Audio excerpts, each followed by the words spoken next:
Muito boa noite, amados alunos aí do curso de Fisiologia com o professor Ricardo Rosetti. Estamos de volta, né, para mais uma aulinha nossa, dando continuidade aí ao estudo da membrana plasmática, não é isso? Ficamos aí, né, com a nossa primeira aula, onde nós falamos até o glicocálix, né? Que tem várias funções, vários objetivos dentro de cada tipo de tecido, cada tipo de célula. Hoje nós vamos mostrar para vocês o início do processo de transporte através da membrana. Na semana passada eu falei muito sobre essa questão do transporte. Então a célula, ela transporta coisas para dentro e para fora da célula, tá? Qual é o objetivo disso, galera? O objetivo é manter a homeostase, manter o equilíbrio. Mas como que a célula faz isso? Através da sua membrana. Por isso que a membrana ela é permeável e ela é seletiva. Ela é permeável porque a membrana ela deixa passar coisas através dela. E ela é seletiva porque ela seleciona aquilo que deve entrar e aquilo que ela deve sair. Como que a membrana faz isso? Eu já falei um pouquinho também na última aula. Ela faz através dos fosfolipídios, por exemplo, né, com a cabeça hidrofílica e a cauda hidrofóbica. Tá? Ela faz através do glicocálix, que reconhece e identifica as substâncias e atrai as substâncias para próximo da membrana. Ela faz através das proteínas de sinal, proteínas de transporte, tá? Então existem várias maneiras da membrana plasmática fazer esse papel de permeabilidade seletiva. Vamos ver alguns exemplos? Então vamos lá. Primeiro, hoje eu vou falar com vocês sobre transporte passivo. Semana que vem eu vou falar sobre transporte ativo. Então, o que é o transporte passivo? É quando a célula passa alguma coisa pela membrana sem gastar energia. E o ativo é quando há gasto de energia. Professor, que gasto é esse de energia? Ora, galera, é o ATP, a adenosina trifosfato. Lembra disso? É aquela energia que é resultado do metabolismo da glicose, né? Então, a glicose entra na célula, ela é metabolizada, respiração celular aeróbia, né? Você já deve ter visto isso. Então, a respiração celular aeróbia é dividida em 3 etapas: glicólise, ciclo de Krebs e cadeia respiratória. Então, no final da cadeia respiratória, produz lá 38 moléculas de ATP, que é, né, as moléculas de energia aí que cada célula usa para suas atividades. Tá? Então, no transporte ativo, a célula tem que gastar um pouquinho desse ATP para fazer o transporte de substâncias para lá e para cá. É óbvio que a preferência de todas as células é por transporte passivo. Eu já até dei o exemplo para vocês na aula de ontem, né? Na última aula, tá? Que foi o quê? Que foi as proteínas de canal. As proteínas de canal fazem transporte passivo para transportar o quê? Íons, né? Porque se ficar usando transporte ativo o tempo todo, haja ATP, haja energia para fazer tudo isso, né? Isso aqui é só uma característica, nomenclatura, né, da seletividade das membranas, né? Bom, vamos começar então com aquilo que é importante, a osmose. Osmose. A água se movimenta livremente através da membrana, sempre de onde? Do local de menor concentração de soluto para o de maior concentração de soluto, né? Qual é o objetivo disso, professor? Ora, diluir a maior concentração de soluto. Se a água é um solvente, então ela atravessa a membrana para diluir o soluto de modo que os dois lados fiquem em equilíbrio, homeostase, né? Equilibrando a pressão osmótica. Falei isso na semana passada, né? Muito bem. Então vamos lá. Aqui é um bom exemplo aí da osmose para vocês. Eu peguei aqui uma hemácia, um glóbulo vermelho, né, um eritrócito, ó, e coloquei num ambiente controlado, tá vendo? Tá aqui, né, um ambiente controlado, um ambiente controlado, um ambiente controlado. Esse ambiente controlado, ele tem um líquido. Esse líquido, ele é isotônico, tá? É um líquido isotônico. O que é isotônico? Quer dizer que a mesma quantidade de substâncias que tem no líquido, também tem dentro da célula. Então, quer dizer que essa célula não sofrerá alterações. Ela não vai inchar, ela não vai murchar, ela não vai perder água. Essa célula vai se manter estável, porque o ambiente onde ela está é isotônico. Esse ambiente é um ambiente muito parecido com o ambiente sanguíneo. As células sanguíneas, glóbulos vermelhos, plaqueta, os glóbulos brancos, né? Eles não perdem e nem ganham água dentro do sangue. Não é igual uma esponja que fica absorvendo água e murchando de água o tempo todo. Não. Tá? Os glóbulos vermelhos duram 120 dias aí, né, mais ou menos no sangue, trabalhando ativamente com esse mesmo formato. Por quê? Porque o plasma sanguíneo tem aproximadamente, né, uma consistência isotônica, é uma solução isotônica em relação ao glóbulo vermelho, que pode mudar, claro, conforme a alimentação, né, a saúde da pessoa. Então, equilibradamente é o que nós temos esse aqui. Agora, imagine um ambiente, um líquido, você colocou a hemácia e ela começa a perder água. Se ela começa a perder água, significa que o ambiente é hipertônico. Por quê? Porque a água vai sair do ambiente menos para o mais. Eu tenho mais soluto fora da célula do que dentro. Então, a célula vai perder água. Isso aqui é o que acontece com pessoas em casos de desidratação. A pessoa está com uma infecção intestinal, né? E ela começa a perder líquidos, porque o intestino grosso não está segurando água mais. O intestino grosso é onde tem, né, a absorção de água. Então, lá no intestino grosso, a pessoa não consegue reter líquidos. Tá? Então, o sangue dessa pessoa não está sendo alimentado com água. Né? A água que deveria passar pelo intestino grosso e cair na corrente sanguínea não está vindo. O que acontece? O sangue fica, entre aspas, né, galerinha? O sangue fica grosso. O sangue fica com um teor de água baixo. Então, se o sangue fica com um teor de água baixo, ele fica mais concentrado em outras substâncias. Que outras substâncias, professor? Proteínas, lipídios, minerais, tá? Que não são água. Então, em volta da célula vai ter muito soluto e a célula, então, passa a ter pouco soluto em relação ao meio externo. Automaticamente, essa célula, então, perde água, ela vai murchar. Esse é um quadro clássico de desidratação, onde as células estão perdendo água. Então, o indivíduo ele tem que ir para o soro, né? Ele tem que ir para o soro, né, direto na corrente sanguínea, para quê? Para fazer com que esse sangue volte a ser o quê? Volte a ser hipotônico.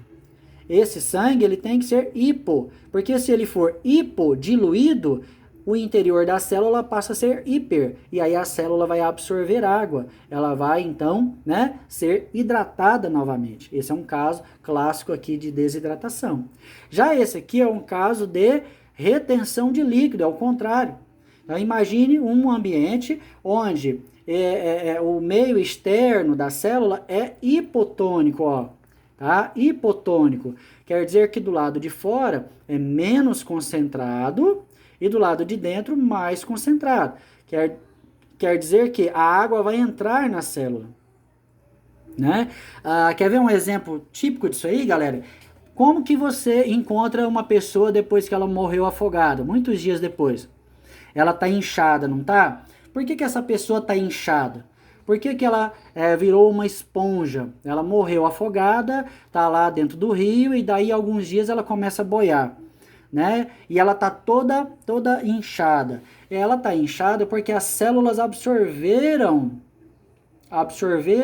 água. Professor, por que as células absorvem água? Ora, primeiro, a pessoa morreu, então não há controle de entrada e saída, as células estão mortas.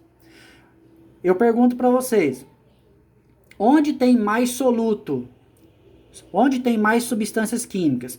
Fora da célula, que é o rio, ou dentro da célula? É óbvio, né, gente? Dentro da célula.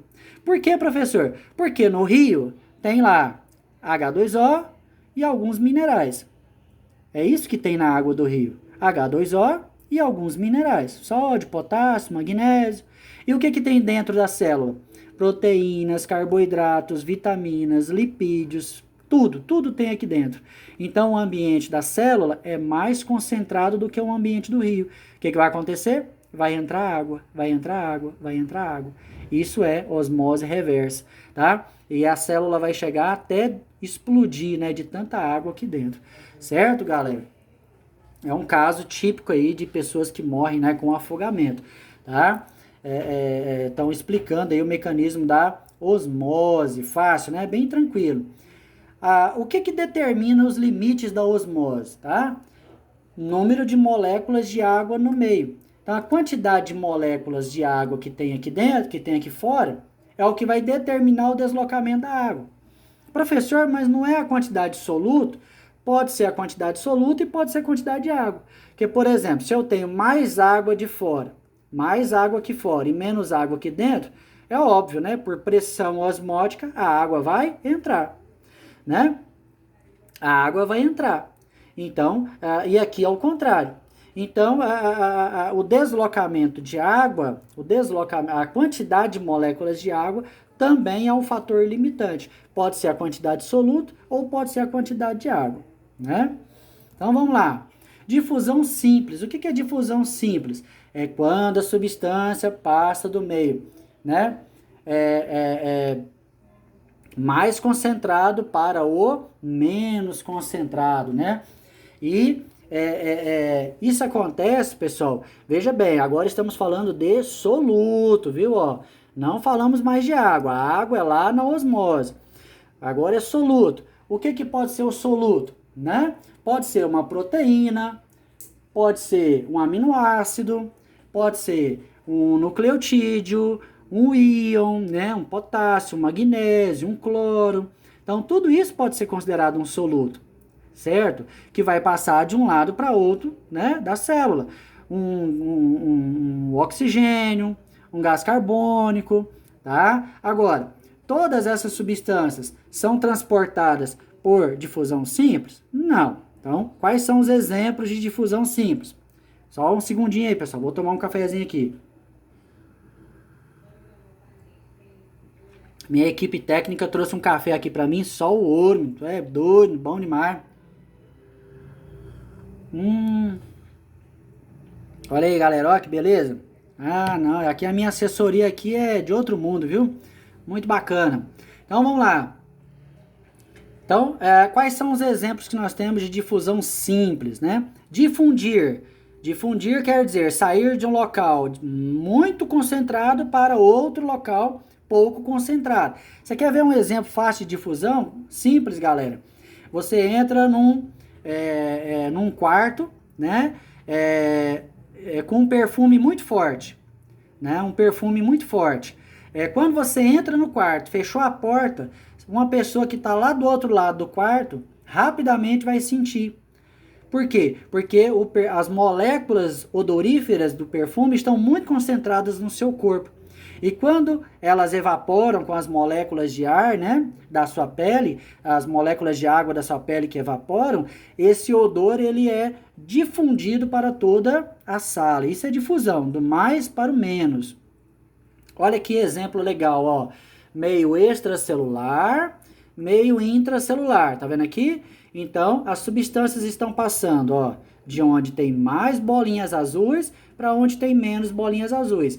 Percebam que não é bolinha, né? Isso aqui são figuras geométricas, aqui um hexágono, acho que é um hexágono, né? Então, essas figuras geométricas, elas estão passando livremente pela membrana dos fosfolipídios, tá vendo, ó? Não tem proteína ajudando, viu, galera? A água e essas substâncias da difusão simples passam através do fosfolipídio. O melhor exemplo que eu posso dar para vocês, galerinha, é o caso do transporte de gases nos alvéolos pulmonares. Cafezinho aí, pessoal? Então, veja só.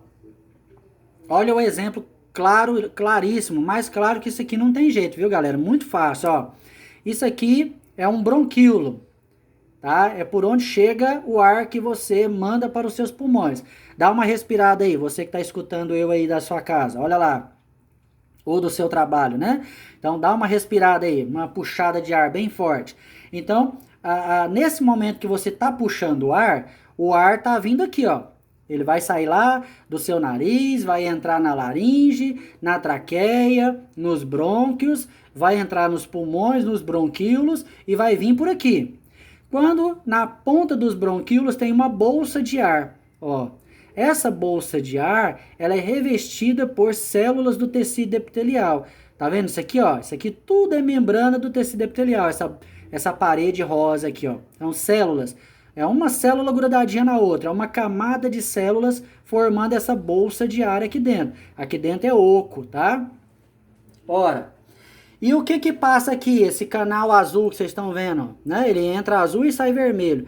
Esse canal aqui é uma artéria pulmonar. É uma artéria que vem lá do ventrículo direito, né, pessoal? Essa artéria, ela traz sangue venoso. Por que que é sangue venoso? Ó, tá até azul, tá até colorido aqui de azul, porque tá cheio de gás carbônico, tá? Então tá cheio de gás carbônico, percebam aí, CO2, tá? Então esse gás carbônico vem do nosso corpo, de todas as células do nosso corpo. Entra no coração e é bombeado para os pulmões, para quê? Para ocorrer a troca. Então perceba aqui, ó, o gás carbônico, ele vem pelo vaso sanguíneo.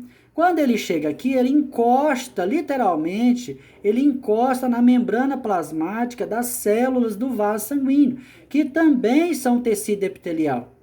Tá? Então eu tenho membrana plasmática das células aqui com a membrana plasmática do alvéolo, das células do alvéolo. É como se você tivesse duas membranas.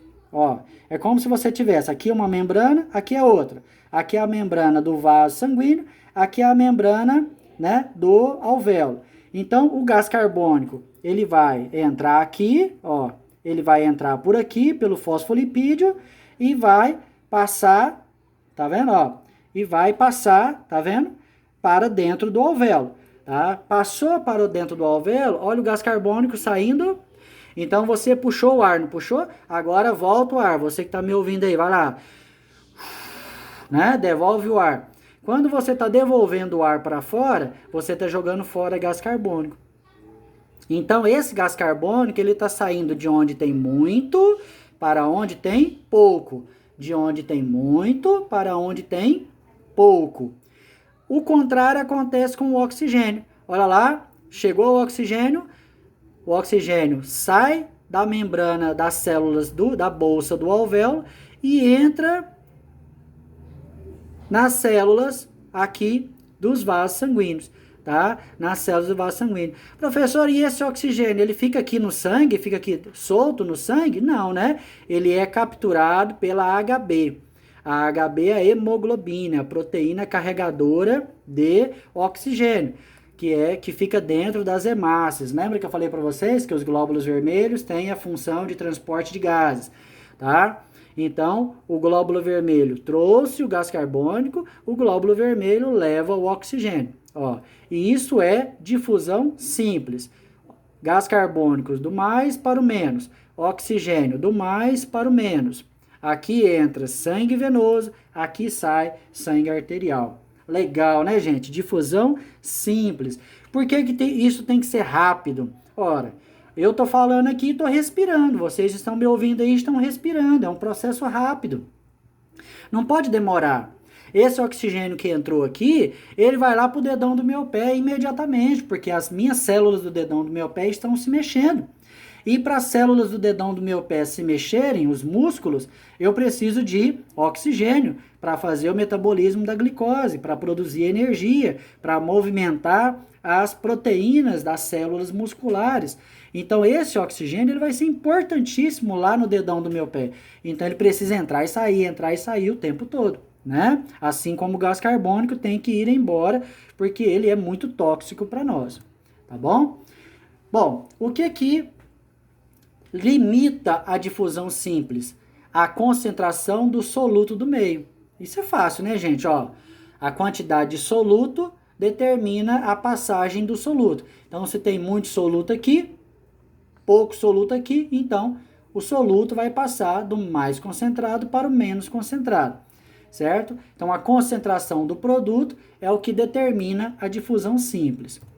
E, por último, na nossa aulinha de hoje, a difusão facilitada. Ora, professor, mas não é difusão? É um transporte passivo, não gasta energia. Mas é uma difusão do mais para o menos, só que tem uma ajudinha. Ela é facilitada. É uma substância que precisa entrar na célula, mas não consegue. Por isso precisa de um facilitador, de uma proteína que vai ajudar essa substância a entrar ou sair da célula. Nós chamamos essa proteína de carreadora ou permease. Olha lá, carreadora ou permease, tá?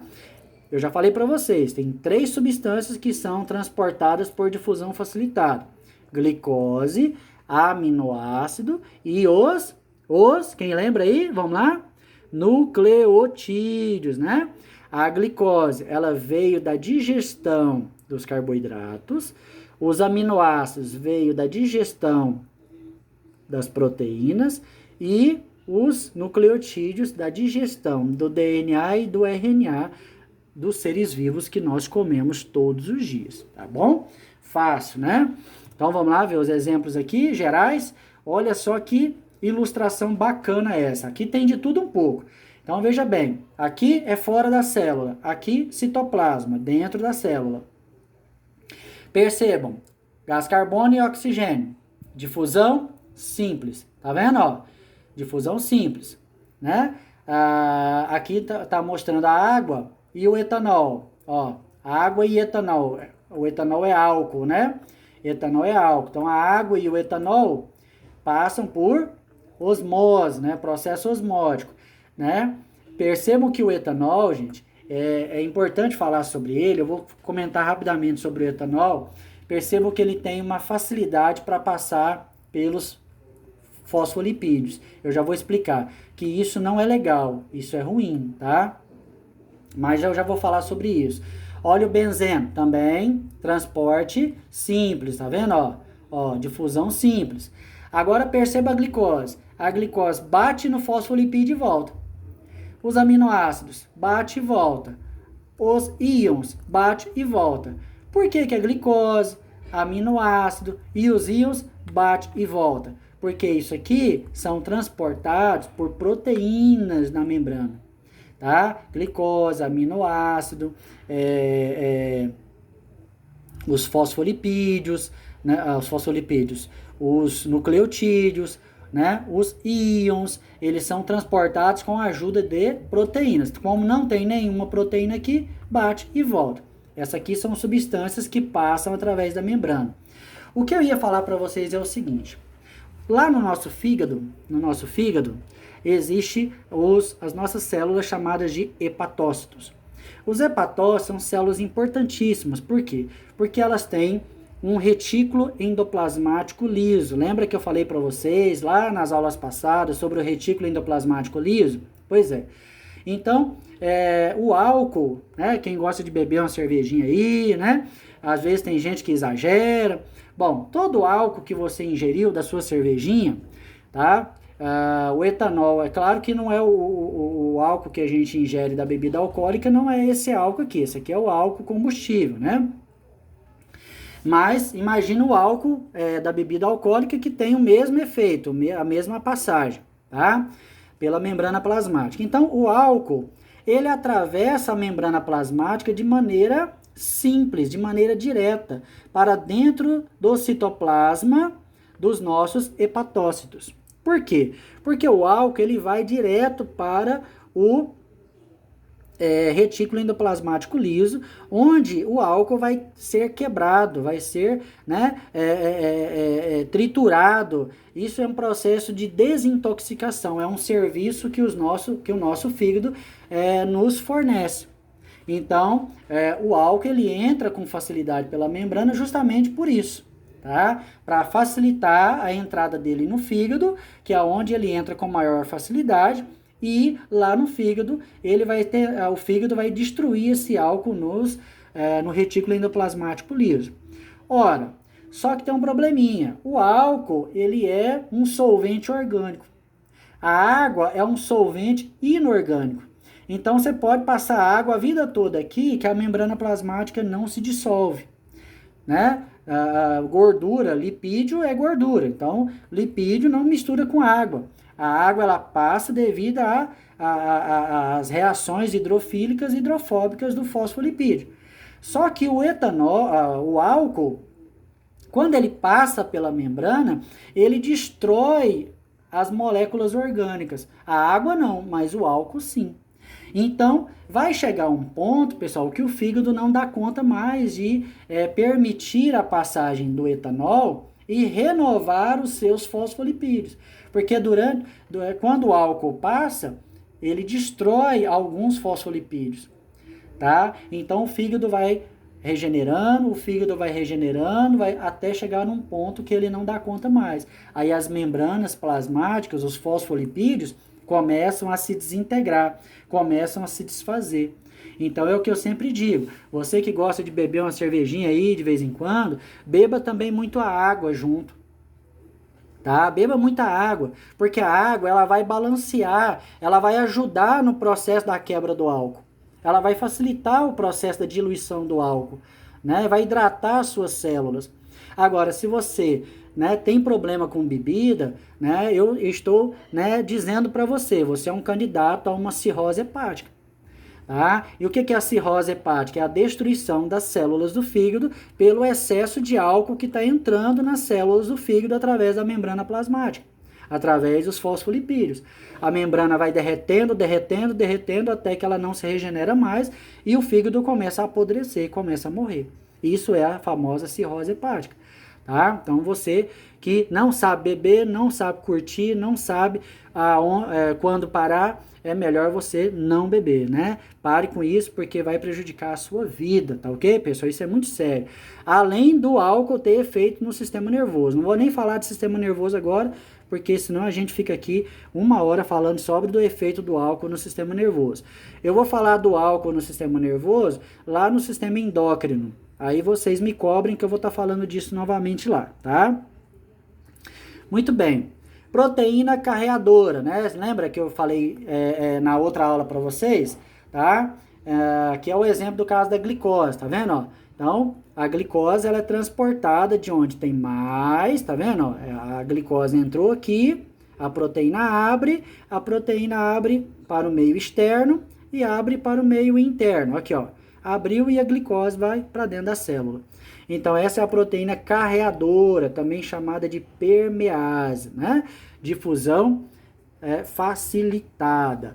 Essa proteína da glicose, ela é específica para a glicose, ela é chamada de GLUT, proteína carreadora GLUT, para facilitar o processo. Existem vários tipos de proteína carreadora. Essa da glicose é chamada de GLUT, tá bom?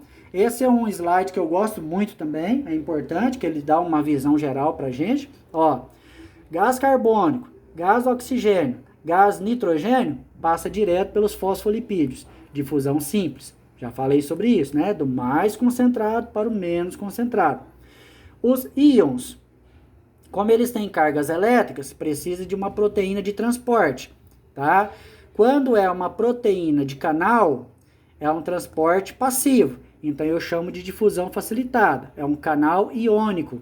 Então, essa é uma proteína de canal, tá? Então, transporte passivo, canal iônico. Quando é glicose, aminoácido ou nucleotídeo, tá faltando nucleotídeo aqui, viu, galera? Anotem aí. Glicose, aminoácido, nucleotídeo, então eu chamo de permease. Se é íon, canal iônico ou proteína de canal. Se são esses aqui, eu chamo de permease, que também é difusão facilitada. Então, todos aqui são exemplos de difusão, né? Um resumão bacana, tá? Quais são os limites da difusão facilitada? A quantidade soluto do meio, claro, do mais para o menos. E a ativação do transportador. O que é a ativação do transportador? A proteína. Então, eu preciso ter uma proteína ativada, como é o caso do canal iônico, para transportar determinado íon.